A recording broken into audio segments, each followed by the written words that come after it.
Laisse notre invité s'installer tranquillement. Bonsoir Alma Dufour. Bonsoir. Merci beaucoup d'avoir accepté notre invitation. Alors on apprend avec stupéfaction la convocation par la police de Mathilde Panot. C'est quand même la chef de file des députés pour la France Insoumise, donc dans le cadre d'une enquête pour apologie du terrorisme. Je le disais, vendredi 19 avril, c'était la candidate LFI aux Européennes, Rima Hassan, qui apprenait sa convocation à la direction nationale de la police judiciaire afin d'être entendue librement le 30 avril. Comment réagissez-vous à cette série de convocations qui visent vos camarades et qui risquent de se poursuivre?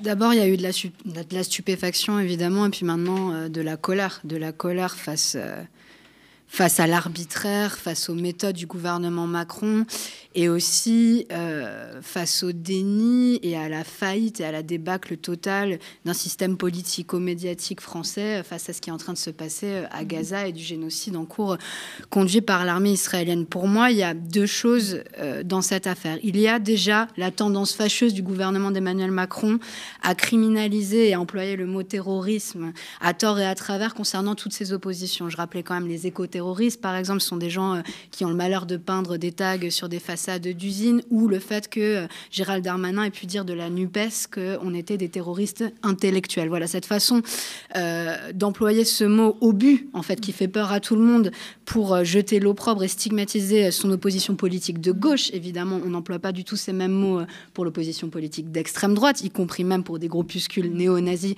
qui défilent dans les rues. Jamais j'ai entendu Darmanin les traiter de terroristes. Donc, pose une première question.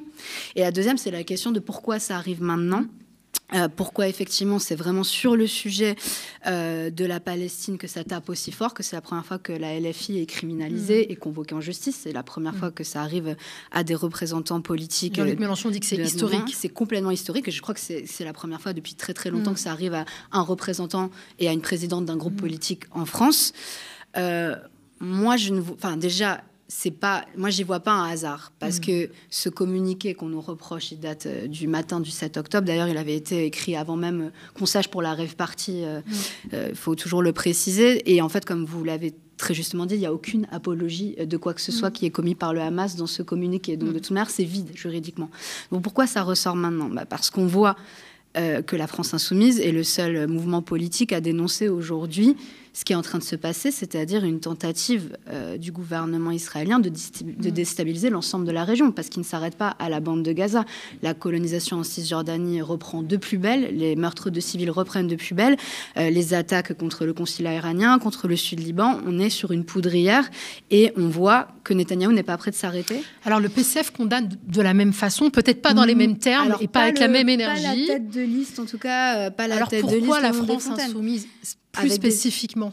Justement, parce qu'en fait, nous, on fait bloc sur cette question-là. Évidemment, au PCF, il y a des voix très fortes pour la cause palestinienne. La voix de Fabien Gay, notamment, compte particulièrement. La voix de M. Lecoq aussi, député du Nord, de Seine-Maritime, de mon département, compte énormément. Néanmoins, on ne peut pas dire que ni Fabien Roussel, ni Léon Desfontaines, qui sont les figures médiatiques en ce moment les plus visibles du parti, aient pris vraiment fait et cause pour les Palestiniens et les Palestiniennes, et dénoncent l'ampleur du massacre réellement. Et non, politiquement, ils ne pèsent pas comme un ton vous. En dessous. Ils demandent toujours moins que nous. Nous sommes les seuls à appuyer sur le fait qu'il faut absolument des sanctions économiques contre Israël, qu'il faut absolument cesser cette complicité morbide qui est en train de ridiculiser la France, et même plus que ça, de donner une image terrible de la France aux yeux d'une très grande partie du monde aujourd'hui. Et la France Insoumise est la seule à porter ça de façon aussi forte et de façon aussi unie. C'est pour ça qu'on est l'objet, à mon avis, des attaques. Et pour continuer sur la question de la temporalité, ça arrive aussi au moment où vous menez une très belle campagne, il faut le dire, puisque vous arrivez quand même à mobiliser comme peu de partis le font. Donc la candidate LFI, Rima Hassan, fait vraiment peur. Son arrivée à l'Assemblée, je vais y arriver. Au Parlement européen. Au Parlement européen. Tout à fait. On l'a mis en 7e position, juste après les députés européens sortants, donc qu'on veut absolument réélire, dont évidemment Manon Aubry, notre tête de liste. Si on l'a mis à cette position quand même très élevée sur une liste, c'est parce qu'on veut qu'elle soit élue, et on est quasiment sûr qu'elle le sera. Et si les gens participent, si les gens veulent le 9 juin envoyer le signal que non, une partie de la population française n'est pas résignée à ce qui se passe à Gaza et que c'est le premier génocide du XXIe siècle et qu'on ne peut pas regarder un génocide être filmé en direct avec la complicité des États occidentaux qui sont censés incarner, soi-disant, le camp du bien, et ben c'est le moment de se mobiliser le 9 juin. Et effectivement, Rima Hassan pourrait arriver au Parlement européen et ce serait un tournant majeur pour la cause palestinienne au niveau européen et dans le monde entier. C'est un symbole fort. Et c'est un symbole très très fort. Et sa voix, et non seulement elle est un symbole, mais en plus c'est une experte du droit international. Sa voix portera énormément. Elle a travaillé sur la question des réfugiés en général. Et Dieu sait qu'on a besoin aujourd'hui d'une Europe plus humaine sur cette question-là, avec le drame qu'a constitué Frontex. Donc oui, il y a une volonté d'empêcher cette femme de tête, cette femme de combat, cette femme de valeur, d'atteindre le Parlement européen et d'incarner enfin la voix des Palestiniens et des Palestiniennes qui a été silenciée depuis 75 ans en réalité. Et alors, pour revenir sur les faits qui vous sont reprochés par la police, finalement, on vous reproche d'avoir contextualisé ou inscrit cette attaque du 7 octobre dans une réalité qui précède le 7. On nous reproche de ne pas avoir voulu commencer l'histoire au dernier chapitre, comme on dit, c'est-à-dire que... Et c'est bien ça le danger du mot terrorisme, qui est un concept éminemment politique. Et c'est pour ça que la Cour pénale internationale ne juge pas le terrorisme en tant que tel. Il juge le fait de tuer des civils. Il juge les crimes de guerre, les crimes contre l'humanité et les génocides. Donc quand on a dit que le Hamas devait être poursuivi pour crimes de guerre, ce n'était absolument pas un soutien. Ça veut dire qu'on veut qu'ils soient jugés pour ce qu'ils ont commis. Et on a tout de suite exprimé notre solidarité, notre détresse face à l'ampleur du massacre. Et c'est ce que prévoit d'ailleurs le droit international. Et c'est ce que prévoit le droit international. On nous reproche d'être fidèles au droit international qui justement est là pour éviter les instrumentalisations politiciennes de certains thèmes. Et l'utilisation du terme terrorisme a dès le début enclenché une doctrine de soutien inconditionnel qui a duré plusieurs mois et qui est en train de revenir maintenant. C'est pour ça que je dis que c'est pas anodin, de la part du gouvernement Macron. C'est-à-dire Éric Dupond-Moretti, dès le début, disait parce que Israël est victime du terrorisme et parce que le terrorisme est l'ennemi de la France, nous sommes les soutiens inconditionnels d'Israël. Et ça, on le voit aujourd'hui avec la riposte qu'ils ont réussi à déclencher de l'Iran sur le territoire israélien. Moi, j'ai vu refleurir en 2 heures les soutiens inconditionnels de la part des macronistes, de l'extrême droite, et une partie de la gauche, notamment socialiste, écologiste, se taire encore une fois et ne pas voir le caractère très grossier de la manœuvre. Et on peut... vraiment condamner avec les mots les plus forts le régime des mollahs iraniens, ça c'est une certitude. On a été les premiers aussi à défendre le mouvement Femmes, Vie, Liberté, mais là ce qui se passe c'est autre chose. Et même le Premier ministre israélien, enfin l'ancien Premier ministre Ehud Barak, on ne va pas le traiter de complotiste ni d'antisémite, a dénoncé la volonté de Netanyahou, pour des raisons d'extrémisme religieux, on en est là, de mettre le feu à la région. Et donc je considère moi que ces attaques en justice, elles arrivent à un moment où une nouvelle phase de la guerre se déclenche, où Israël était en train de perdre un petit peu le soutien des États occidentaux et en train d'essayer de le regagner en se faisant la victime, encore une fois, de la situation vis-à-vis des États voisins. Alors, dans la mesure où c'est le communiqué de la France insoumise, donc suite à l'attaque du 7 octobre, qui est incriminé, est-ce qu'on doit s'attendre à ce que tous les députés soient convoqués par la police pour apologie du terrorisme ? C'est une possibilité, c'est-à-dire qu'effectivement, on a tous signé ce communiqué qui a été fait au nom de notre groupe. Pour moi, cette convocation, si ça devait m'arriver, ça ne me ferait absolument pas. Ce serait même une légion d'honneur. Je pense que... Non, mais à un moment donné... Vous y préparez, Alma Dufour ? Je ne suis pas sûre qu'ils iront jusque-là parce que je pense qu'ils sont en train de se rendre compte qu'ils vont trop loin. Et que cette manœuvre-là, même pour des gens qui ne sont pas des grands fans de la France insoumise, ça montre de façon crue, en fait, l'arbitraire du pouvoir d'Emmanuel Macron. On n'est pas les premiers à subir ce type d'arbitraire. Les fichages politiques, les gilets jaunes, les syndicats, les écolos, comme je l'ai dit. Là, pour les JO, ils vont ficher 20 000 personnes pour savoir s'ils peuvent ou non accéder dans leur quartier, y compris des riverains. En fait, je pense que là, c'est une piqûre de rappel sur ce qu'est la nature profonde du régime de Macron, c'est-à-dire un régime qui est en train de dériver vers l'autoritarisme. Alors évidemment, c'est pas l'extrême droite, mais l'autoritarisme ne s'affiche pas forcément comme tel, et des libéraux peuvent être aussi autoritaires. Je pense qu'ils viennent de le prouver aujourd'hui. Effectivement, vous l'avez rappelé, des syndicalistes ont été visés. Oui. Jean-Paul Delesco, secrétaire général de l'Union départementale de la CGT du Nord, a été condamné à 1 an de prison avec sursis. On n'a jamais vu ça, pour apologie du terrorisme, suite à des propos tenus dans un tract de soutien à la Palestine. Alma Dufour, qui sont les organisations à l'origine de ces convocations ? Alors, on a appris qu'il semblerait que ce soit une organisation qui s'appelle l'Association de l'Organisation PNJ, je crois, qui en fait est une association militante sioniste en fait, qui constitue un lobby d'intérêt en fait, est très proche du gouvernement Netanyahou. En tout cas, on a vu la présidente de cette association en photo avec le président israélien il y a encore peu. Et c'est une association qui a notamment porté plainte auprès de la Cour de justice de l'Union européenne sur la qualification, le fait de marquer l'origine des produits fabriqués dans les colonies israéliennes en Cisjordanie. Donc, c'est une association qui est ouvertement soutient de fait la colonisation en Cisjordanie, qui, il faut le rappeler, n'est pas contrôlée par le Hamas. Donc, du coup, c'est la question de la Cisjordanie prouve en fait toujours le double discours des personnes qui défendent les attaques du gouvernement israélien sur la population palestinienne juste par l'existence du Hamas, puisqu'en Cisjordanie, il n'y a pas le Hamas et pourtant des civils sont tués à l'heure actuelle.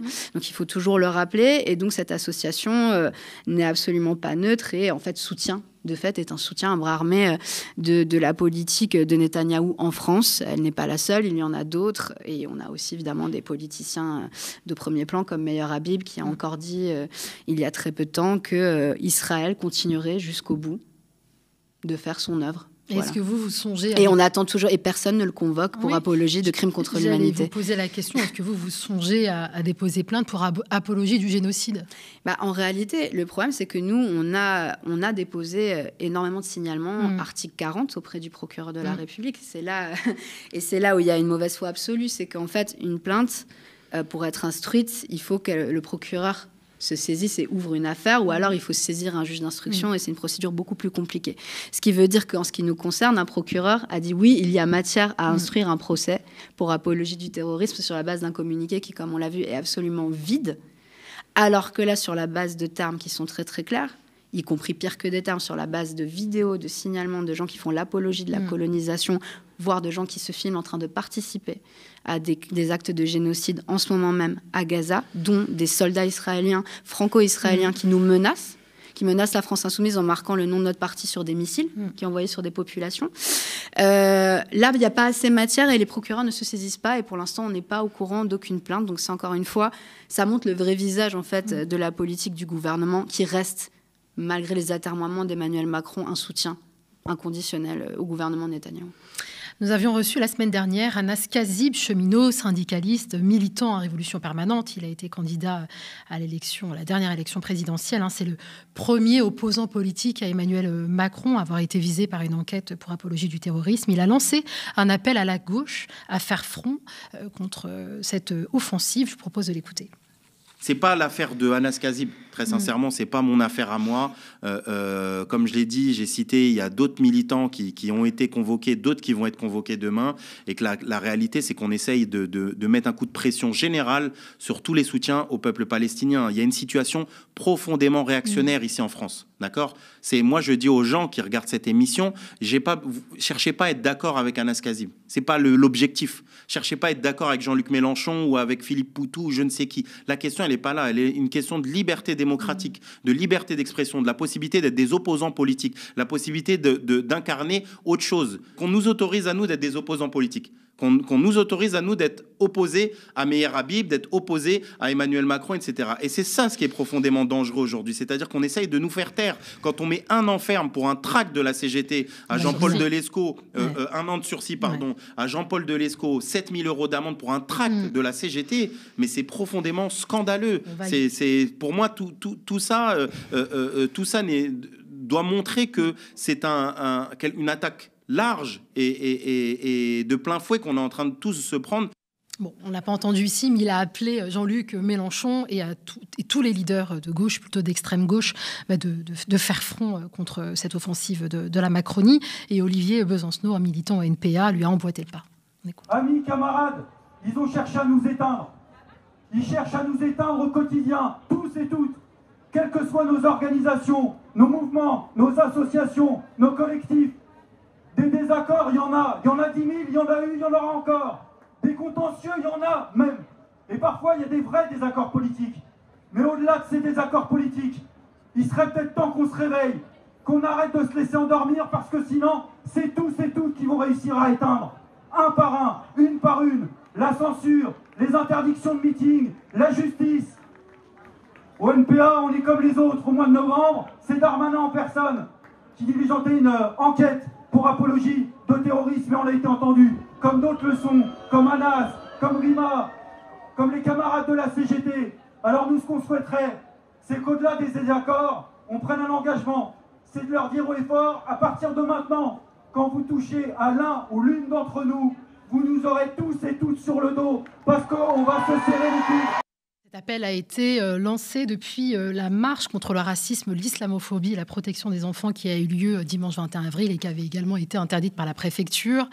Mais bon, il y a eu, la justice a été saisie et cette marche a été maintenue. Alma Dufour, votre parti politique, est-ce qu'il saisit cette main tendue à la fois par Révolution Permanente et le NPA ? Oui, je pense. Enfin, il l'a saisi et de fait, notre mouvement comprend bien l'enjeu en termes de liberté publique qui se joue aujourd'hui. Le fait qu'on ait pu avoir effectivement des désaccords sur la manière de juger l'action du Hamas, effectivement, ne justifie absolument pas ce qui s'est passé concernant le MPA, ne justifie absolument pas qu'on puisse criminaliser des opinions politiques qui, comme vous l'avez dit, en fait, émanent de l'analyse, d'une analyse d'un contexte historique qui date depuis quand même 75 ans. Donc, effectivement, il y a de quoi avoir des désaccords, il y a de quoi lire les situations de façon différenciée. Et je pense que c'est surtout aux autres partis de la NUPES. Je dis encore la NUPES parce que pour moi, elle n'est pas morte, même si pour les européennes, on savait que ce serait difficile, de comprendre qu'ils seront et elles seront les prochaines. Parce qu'ils ont toujours manqué de solidarité depuis le début de l'élection législative sur tous les sujets et évidemment sur celui-ci en premier lieu. Ils nous ont jetés tous sous le bus. Et en fait, de fait, ils ont servi la doctrine du gouvernement Macron. Ils ont servi le fait qu'on fasse des hommages différenciés, qu'on explique qu'il y a les victimes du terrorisme. C'est très dur d'être victime du terrorisme et d'être victime d'une armée régulière, c'est moins pire. Donc du coup, on n'a pas les mêmes hommages. Enfin, des dingueries comme ça. Je pense à François Hollande, je pense qu'il reprenait les mots du président du CRIF. Je pense à une espèce d'alignement qui fait qu'aujourd'hui, on a une gauche qui est incapable de voir ce qui se joue au Proche-Orient et qui regarde absolument atterré passer le massacre et passer un génocide. Il faut qu'ils comprennent qu'on est dans une situation de crise et que dans les temps de crise, la droite se durcit, l'extrême droite monte et qu'on ne va pas laisser la gauche fleurir, respecter le débat démocratique, etc. pendant encore des années. Le fascisme est à nos portes, c'est les premiers à le dire. Mais si le fascisme est à nos portes, ça veut dire qu'effectivement, la gauche sera de plus en plus criminalisée. Est-ce que le fascisme n'est pas déjà là ? Et il est déjà, c'est ce que j'ai envie de dire. Je déteste mettre un signe égal entre Emmanuel Macron et Marine Le Pen, parce que c'est plus compliqué que ça. Néanmoins, Emmanuel Macron est un président autoritaire, fascisant, qui commence à utiliser des méthodes, et notamment avec Darmanin, de plus en plus fascistes. Je pense que sous les Gilets jaunes, même Nicolas Sarkozy aurait démissionné, enfin son gouvernement aurait changé de gouvernement après ce qui s'est passé, après les mutilations en série, etc. On s'est habitué à une forme de gouverner qui est extrêmement autoritaire. Et il est temps qu'une gauche, soi-disant de bon ton, bourgeoise, se rende compte, en fait, qu'il n'y a pas de place pour eux, sauf s'ils abondent avec le système néolibéral tel qu'il est, et qu'à un moment donné, soit ils choisissent le camp de la gauche avec ses nuances, et on fait front tous ensemble, soit ils rejoignent les macronistes. Merci beaucoup Alma Dufour. Je rappelle que vous êtes députée LFI NUPES de la 4e circonscription de la Seine-Maritime. Oui, tout à fait. Que je connais bien pourtant, et j'ai écorché. Merci encore Alma Dufour.